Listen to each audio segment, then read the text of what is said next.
Hello and namaste. I'm Devina Gupta, and you're listening to the food chain on the BBC World Service. And I'm talking to you from India's capital city, Delhi. People are rushing to their work, some are in the middle of it. It's 40 degrees Celsius and it's hot. While there are people in air conditioned cars going about their daily lives, there are those daily wage earners who are out on the street to make their living. They have no choice, and this is life for them. So, in this episode, we will be talking to people about their most basic need, food, and find out how people are trying to make the best of what they have with traditional food recipes.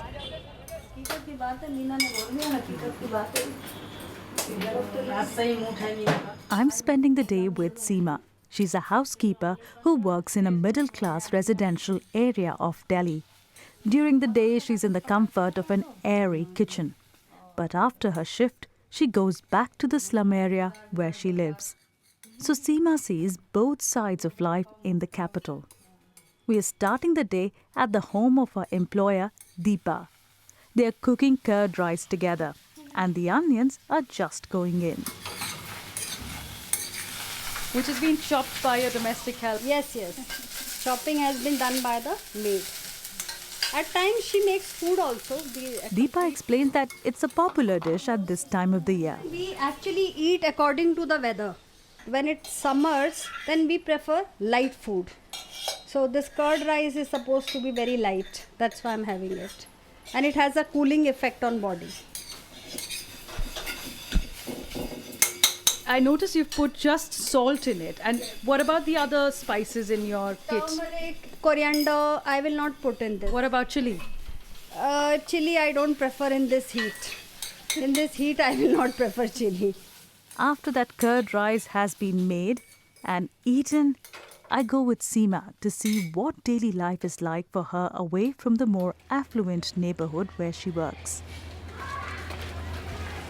I'm in a slum area near Delhi. It's a narrow lane and you can smell the open drains here which are carrying sewage water.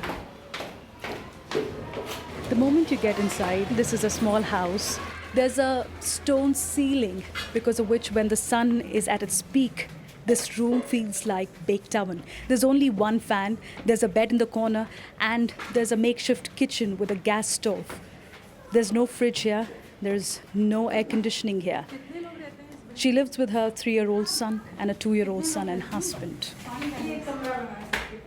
Seema tells me about what her family eats during the hot summer months. So which vegetables do you buy? लौकी तोरी bitter gourd, sponge gourd, cucumber, jackfruit, spinach. सर्दियों में भी ये सब्जी खाते हैं? Do you eat the same vegetables in the winter or are there any vegetables you eat specially in the summer? हाँ गर्मियों में यही है. Yes, these are all vegetables we eat in the summer. Vegetables such as sponge gourd keep you cool.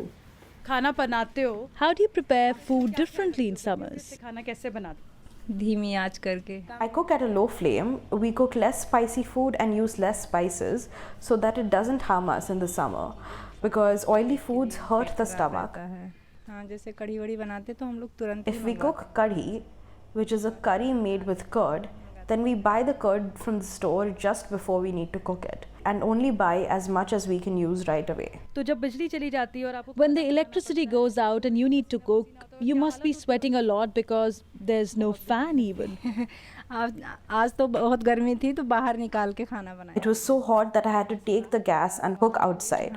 आपने ये gas पूरी बाहर निकाली. So you took your gas stove outside.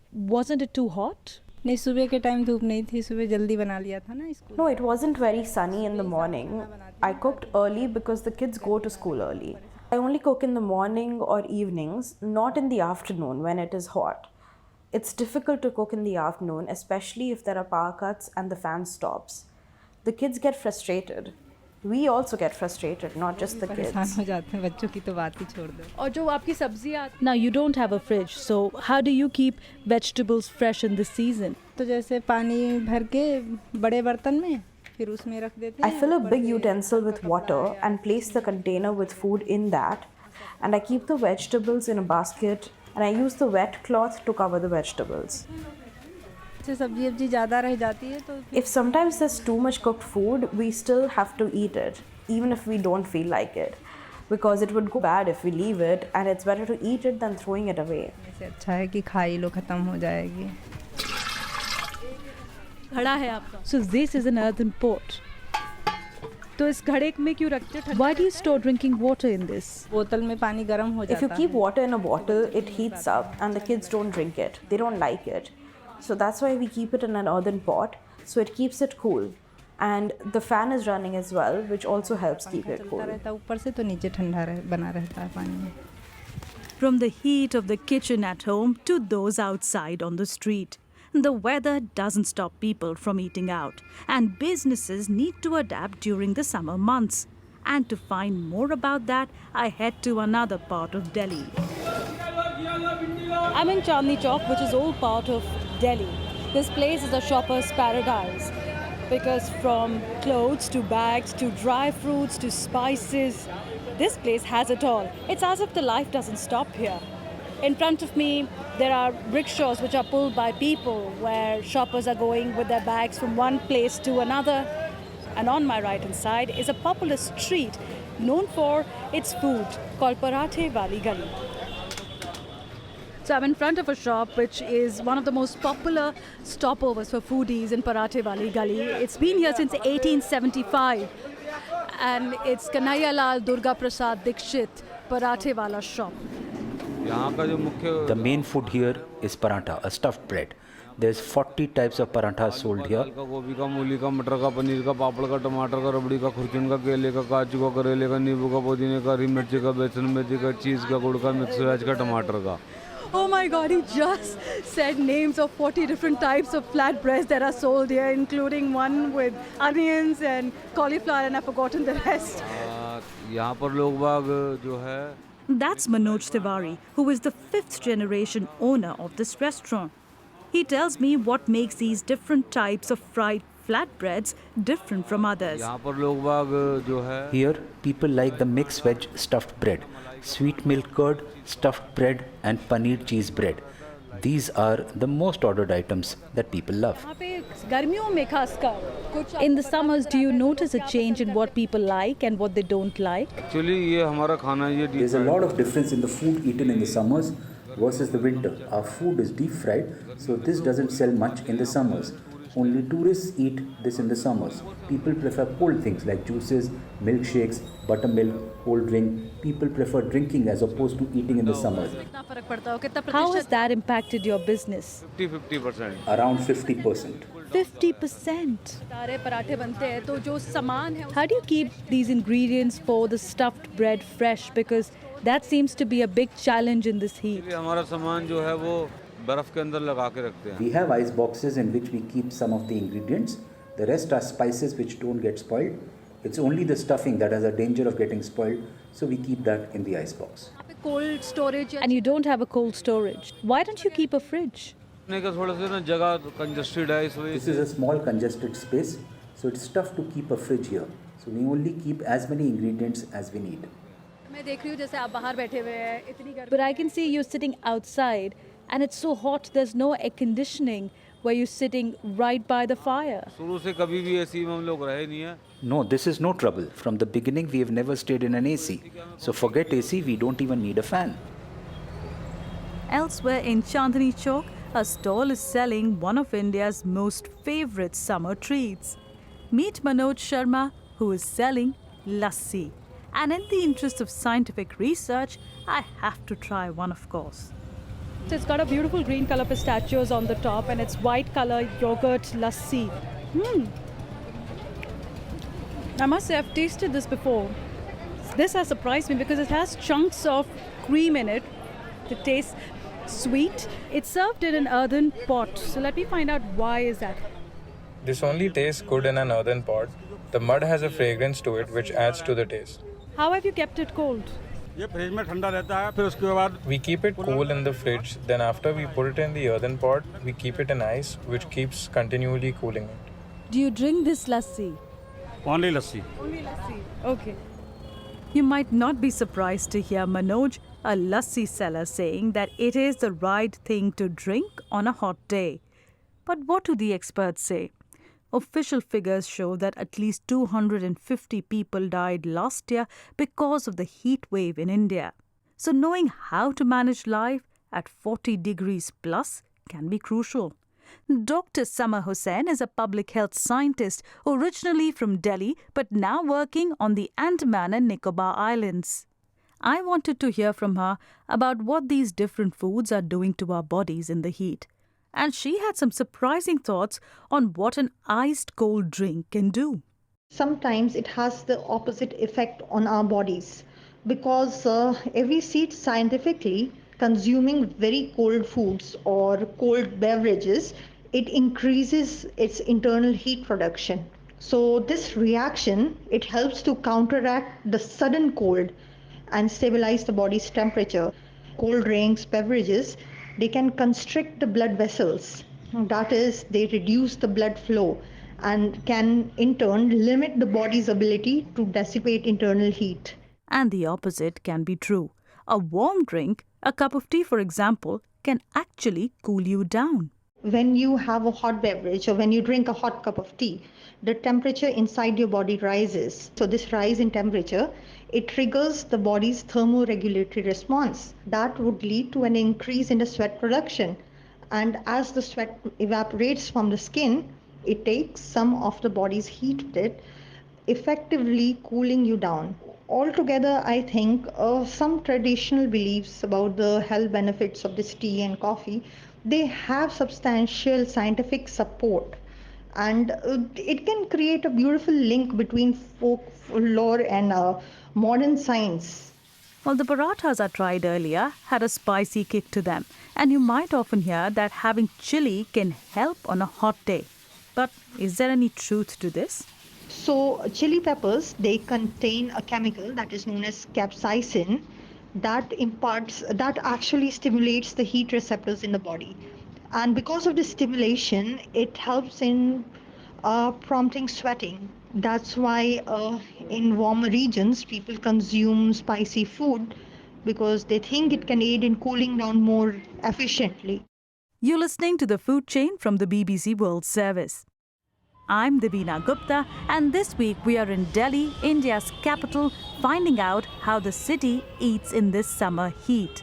As we've heard from Dr. Hussain, warm drinks and spicy foods might be what the science says works best. But is that what people usually order? This is a completely different scene from the bylanes of Old Delhi, because this place where I'm at is a restaurant in south of Delhi. It's called Fig and Maple. There is cool air that's blasting from the air conditioners. This place has an earthy feel to it. There are wooden tables spread across the floor with wooden chairs. And this restaurant represents those who have the purchasing power, those who have the disposable income to come out for a meal in this hot summer evening. So let's speak to some of them. So you've come out this evening in this restaurant. Have you ordered some dishes which you wouldn't have ordered otherwise? Like in winter months you order something else and now you're ordering something else. I usually go for heavy taste, which is very anti of many of the interviews that you take. I like taste, I like heavy taste, I like spices. Whether it's summers or winters, I don't care actually. So when you have spices and you're sweating, do you see your body temperature come down in summers, and is it helpful in a way? So to be on the practical side, these days every time you go out, whether it's summers or winters, it's mostly going to be an air-conditioned place. I like to have a lot of salads, a lot of light toasts or like something very light which doesn't feel heavy, and a lot of cool drinks, like a lot of iced teas or like mint-based teas, lemonades, juices, yeah.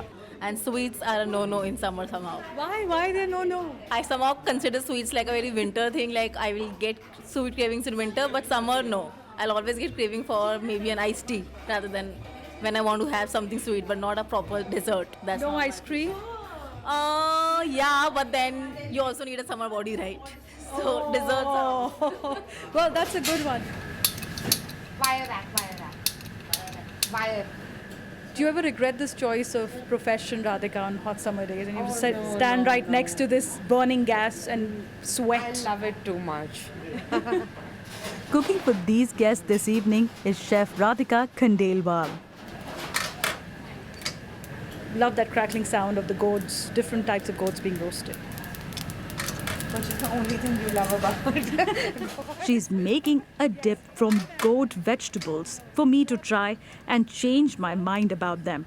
I've never been a big fan, but Radhika says they are a summer staple on the menu this year. Well, I'll try some later, but I wanted to find out from Radhika whether customers still want to come out and eat when it's too hot. Is so miserably hot.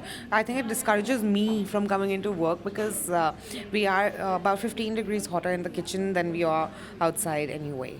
And how difficult is it then to keep this environment cool? Because where we are sitting is where your customers sit. And I could see that there were 5 air conditioners which are running on full blast. Our electricity bill like skyrockets in the summer. Like it's literally 4 times of what it is in the winter. So revenue is definitely something you see going down in the summer months.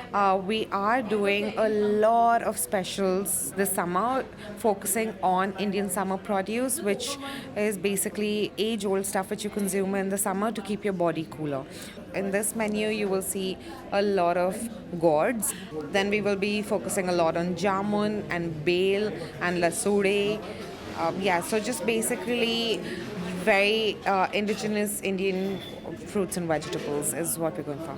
A lot of mango as well on the menu because you can't have an Indian summer without mangoes. Coming back to but gourds, tell us about why them and what's the property that attracts you to making dishes from them? So gourds are usually water-based vegetable and they're super light on your stomach. We paired it with yogurt and chickpeas, so even more cooling for your stomach. And to give it an interesting twist, we've smoked them. So yeah, it's going to be in a form of a dip. Wow. And when you try and make this, do you use a lot of spices? Like chilies and, pepper and all those kind of hot spices? No, not for the summer menu. We keep it very, very light. So we use like cumin powder, fennel, those just like really light, easy spices. Food storage is also a big problem, isn't it, during this month? So when you say you're pickling it and you're keeping it, what kind of challenges do you face here? So I think, again, I think it's going back to our roots, right? Like this is exactly how food was always stored in India, in old India, and it was about pickling, preserving, dehydrating, drying, fermenting, and we're literally just doing that. However, I think it's also this lack of knowledge that we have where we don't know how to store food. Tell us about the drinks menu, because I'm really interested in knowing about how you're using mangoes and other fruits to give different flavors. So the theme of the menu is sharbat. We travel to Bikaner and we travel to Amritsar to actual sharbat shops to figure out what people are consuming. Then we did a whole research on what summer drinks of India are. We're using stuff like Gond Katira, which is a sap of a tree. So it's supposed to be an amazing cooling agent. Then we're using stuff like jamun, false, the flame of the forest, which is a tree, which is also called palash. So sharbat is sort of an Indian cocktail. Is that the right way to say it? A sharbat is actually a cooling drink or a cold drink, but yes, what we have made it out to be is an Indian cocktail. There's always a question of how you run the restaurant as well, especially the kind of carbon emissions that are generated to try and keep the temperatures down in our homes, in businesses like yours. How do you deal with that kind of argument? So I actually truly believe that I can't do everything. So we do everything we can in the kitchen at the bar. However, we cannot control, say, the consumption of electricity. Otherwise, you're turning away gas. So we try to be as zero waste as possible. But there's some things which we just can't do because that these are things which are not in our control as a business. Air conditioning is like a necessary evil in this business, isn't it? Correct. Or refrigeration, for that matter. There's nothing we can do. Now to try some of that gourd dip.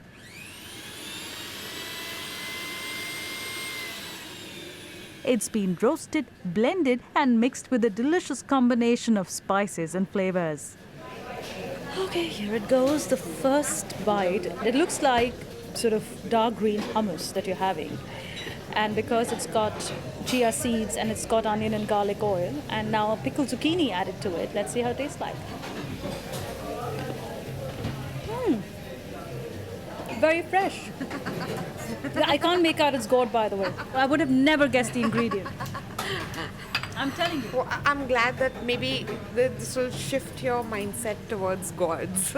Absolutely gorgeous. You have changed my mind towards them.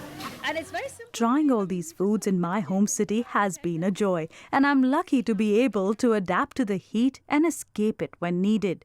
When the temperature reaches a record high of almost 50 degrees Celsius, as it has done recently in Delhi, it's important to know how to look after yourself.